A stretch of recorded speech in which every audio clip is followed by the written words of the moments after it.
Berjumpa lagi dalam permenungan kita edisi Sabtu 14 Januari 2023, Pekan Biasa pertama. Bacaan-bacaan liturgi hari ini, bacaan yang pertama dari surat kepada orang Ibrani bab 4 ayat 12 sampai 16 dan bacaan Injil dari Injil Markus bab 2 ayat 13 sampai 17. Penulis surat kepada orang Ibrani melihat kitab suci tidak hanya sekedar berisikan kata-kata tulisan, tetapi kitab suci itu adalah pribadi. Ini hal yang luar biasa yang diungkapkan atau ditegaskan dalam bacaan pertama hari ini. Dan itu nampak sekali dalam kata-kata di awal bacaan yang pertama ini.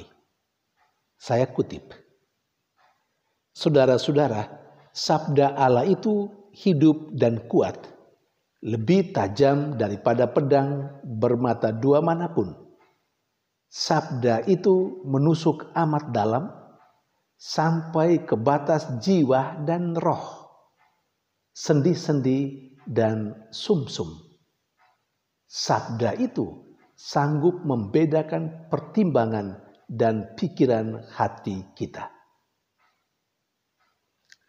Lebih lanjut, tidak ada suatu makhluk pun yang tersembunyi di hadapannya. Dengan kata-kata seperti ini, penulis surat kepada orang Ibrani sekali lagi melihat kitab suci tidak hanya sekedar kata, word, tetapi pribadi, person. Di hadapan person ini, di hadapan pribadi yang disebut dengan Yesus.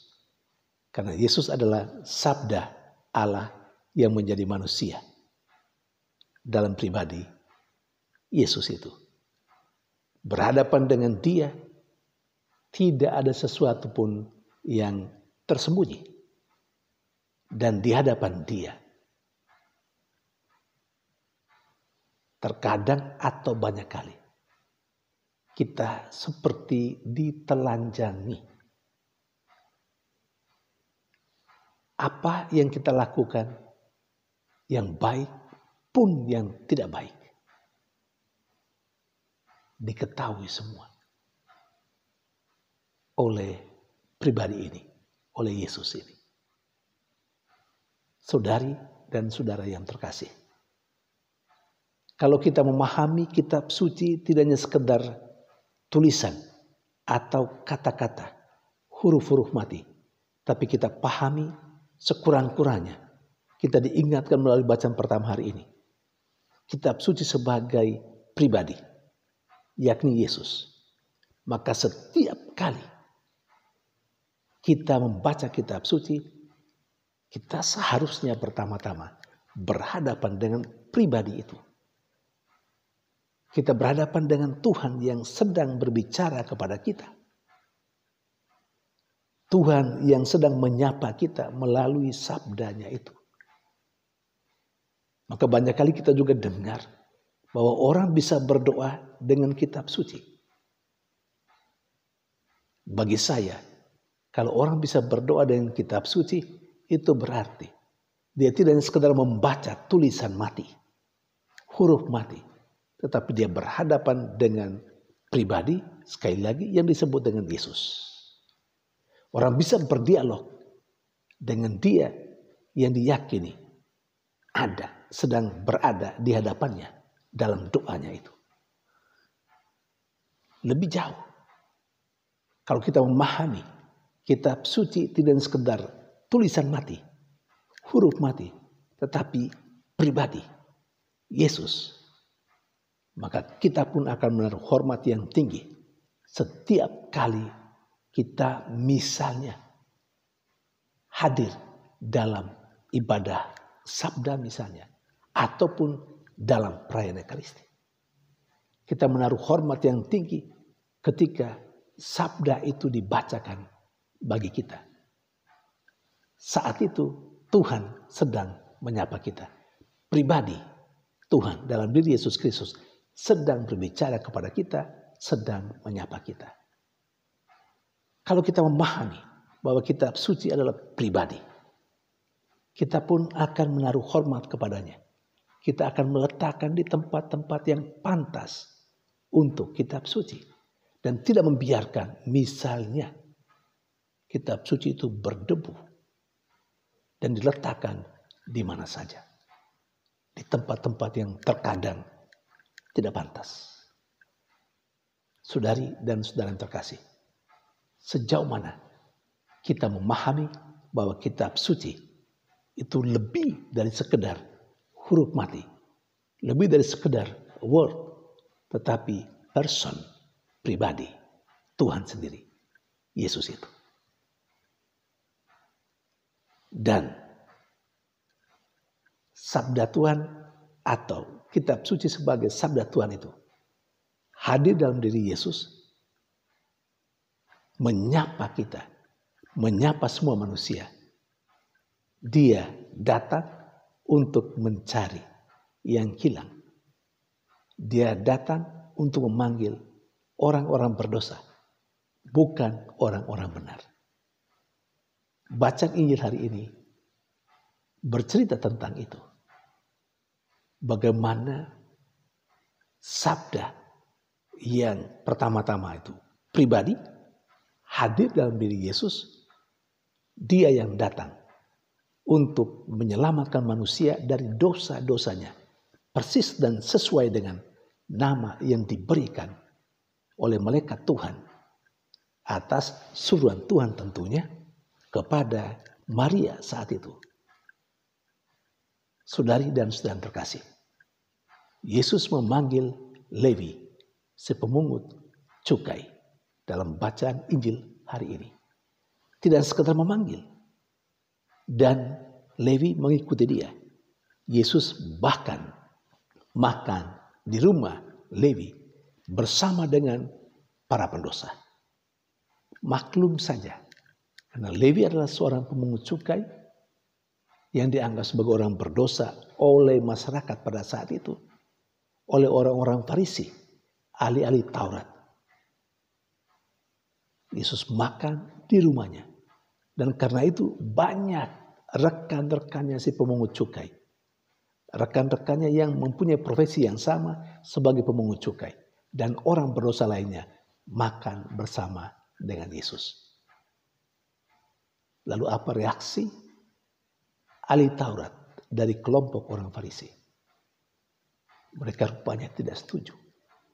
Tidak setuju dengan sikap Yesus yang makan bersama dengan orang-orang berdosa, dengan pemungut cukai yang sekali lagi dianggap sebagai orang berdosa. Tetapi Yesus dengan tegas mengatakan, bukan orang sehat yang membutuhkan tabib, tetapi orang sakit. Aku datang bukan untuk memanggil orang yang benar, tetapi orang berdosa. Saudari dan saudara yang terkasih, kalau kita mau merenung lebih jauh, sikap ahli Taurat dari golongan Farisi, mengapa mereka kok tidak setuju dengan sikap Yesus yang ada di antara pemungut cukai dan orang berdosa lainnya? Apakah hanya sekedar karena memang orang berdosa termasuk pemungut cukai itu harus disingkirkan, harus dikucilkan, sebagaimana sikap masyarakat pada umumnya saat itu, terutama ahli Taurat dan orang Farisi? Apakah sekedar itu alasannya sehingga mereka berkeberatan kalau Yesus ada dan bahkan makan bersama dengan orang berdosa? Atau ada hal lain yang lebih mendasar? Hemat saya, mereka berbeda sikap atau tidak setuju dengan sikap Yesus yang ada bersama dengan orang berdosa, pemungut cukai. Itu karena mereka merasa bahwa mereka yang sebagaimana biasa sebagai pejabat gereja, sebagai orang-orang yang dianggap dekat dengan Tuhan, selalu mendapat hormat yang tinggi dari masyarakat. Tetapi ketika berhadapan dengan Yesus, mereka seakan dilupakan. Itu yang menurut hemat saya menjadi alasan paling mendasar mereka tidak setuju dengan sikap Yesus yang makan bersama dengan orang-orang berdosa, pemungut cukai. Karena mereka ternyata tidak dipedulikan oleh Yesus. Dan itu sebuah sikap yang sama sekali bertolak belakang dengan sikap masyarakat pada umumnya saat itu terhadap orang-orang Farisi dan ahli-ahli Taurat yang selalu diberi hormat, diberi tempat yang tinggi. Saudari dan saudara yang terkasih, terkadang kita mendapatkan juga, kita berjumpa dengan orang-orang yang memiliki sikap seperti itu, yang sebelumnya biasanya dipuji dan dipuja, biasanya mendapat tempat terhormat, biasanya dikagumi, dihormati. Tetapi ketika pada suatu saat yang lain tidak mempedulikan mereka, seringkali terjadi sakit hati.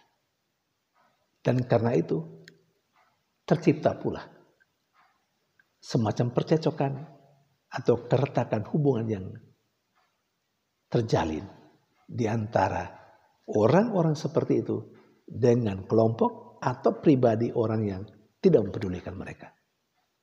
Jangan sampai saya dan Anda juga seperti itu. Terkadang kita merasa kita selalu mendapat penghargaan, rasa hormat yang tinggi dari orang lain yang ada di sekitar kita. Ketika pada suatu saat kita sama sekali tidak dipedulikan, kita merasa tidak berharga. Lalu kemudian orang yang tidak mempedulikan kita anggap sebagai musuh atau orang yang tidak cocok dengan kita. Jangan sampai kita punya pemikiran seperti itu. Andai kata ada, ya kita hampir sejajar dengan kelompok ahli Taurat dari golongan Farisi seperti yang diceritakan dalam bacaan Injil hari ini. Tuhan tidak menghendaki kita bersikap demikian. Yang Tuhan mau adalah kita rendah hati saja. Ketika kita diberi hormat, silakan. Ketika tidak atau tidak dipedulikan orang, juga tidak apa-apa. Anggap saja diri kita tidak bergantung pada hormat yang tinggi dari orang lain. Tidak. Kita ada, kita berharga. Itu karena diri kita sendiri. Tidak karena orang lain. Tuhan memberkati.